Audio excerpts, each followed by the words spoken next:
Bismillahirrahmanirrahim.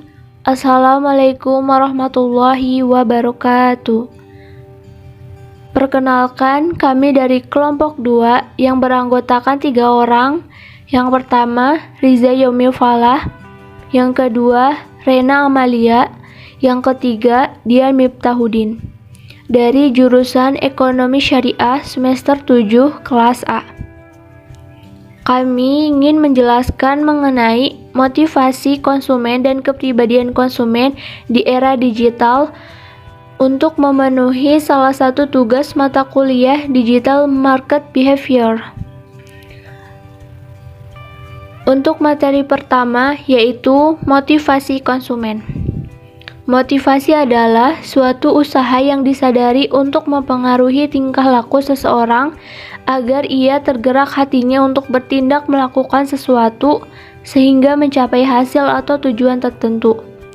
Purwanto 2007-73. Menurut MC Donald dalam Sardiman 2007-73 menyebutkan bahwa motivasi sebagai perubahan energi dalam diri seseorang yang ditandai dengan munculnya rasa dan didahului dengan tanggapan terhadap adanya tujuan.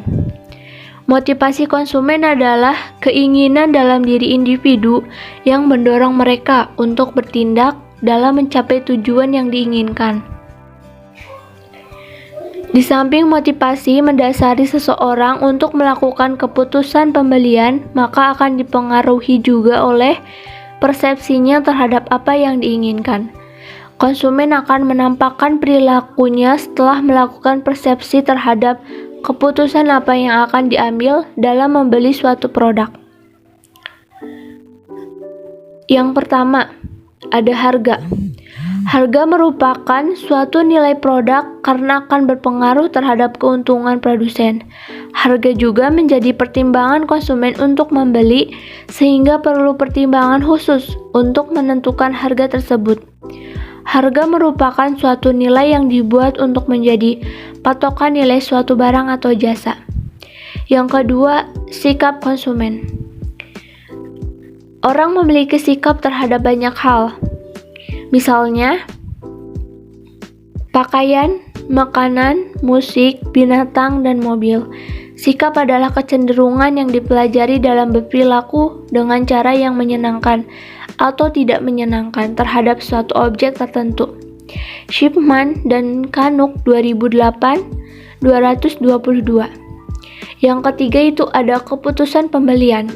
Pengambilan keputusan membeli adalah proses pengenalan masalah, problem recognition, pencarian informasi, evaluasi penilaian, dan seleksi dari alternatif produk, seleksi saluran distribusi, dan pelaksanaan keputusan terhadap produk yang akan digunakan atau dibeli oleh konsumen. Munandar 2001. Adapun proses-proses dalam keputusan membeli adalah sebagai berikut. Yang pertama, pengenalan kebutuhan. Yang kedua, pencarian informasi. Yang ketiga, evaluasi alternatif. Yang keempat, keputusan pembelian. Yang kelima, tingkah laku pasca pembelian. Materi selanjutnya yaitu kepribadian konsumen. Kepribadian merupakan aspek psikologi yang penting dalam menentukan perilaku konsumen.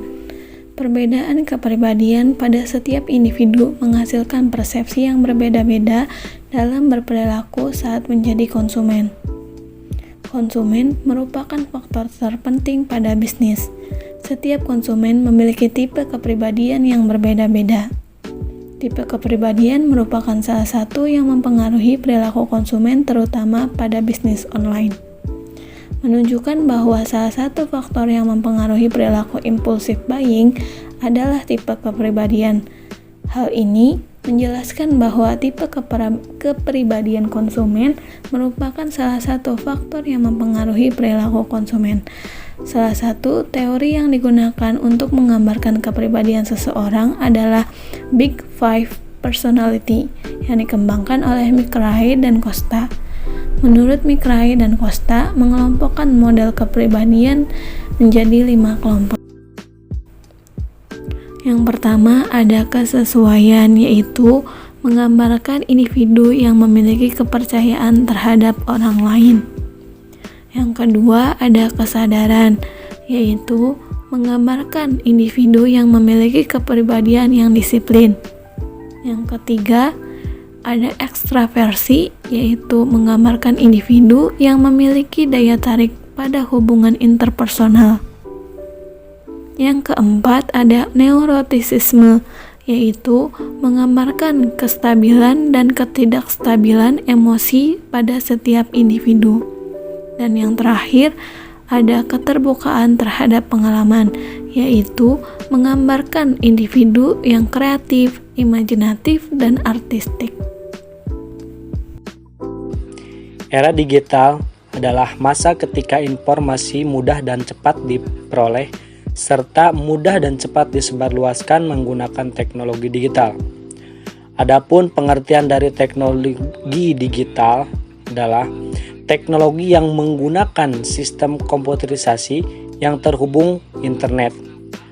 Atau dalam pengertian lain, teknologi digital adalah sebuah teknologi informasi yang lebih mengutamakan kegiatan dilakukan secara komputer atau digital dibandingkan menggunakan tenaga manusia. Selanjutnya yaitu perkembangan teknologi digital.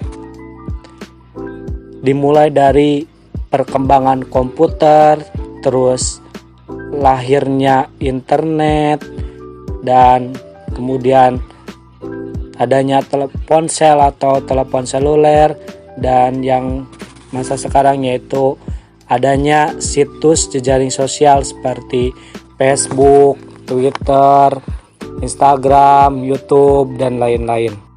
Selanjutnya yaitu era digital. Efek dari era digital. Era digital mengubah berbagai kegiatan bisnis dan ekonomi menuju pada era digitalisasi. Jadi, motivasi konsumen dan kepribadian konsumen di era digital ini memberikan peluang yang sangat besar bagi industri jasa keuangan. Era digital ini akan menghasilkan peningkatan efisiensi, pengurangan biaya produksi, dan proses bisnis yang disederhanakan. Industri jasa keuangan harus terus mengintensifkan penggunaan teknologi informasi, tidak hanya dalam rangka efisiensi, tetapi juga karena tuntutan masyarakat yang menginginkan proses transaksi yang semakin mudah dan efisien.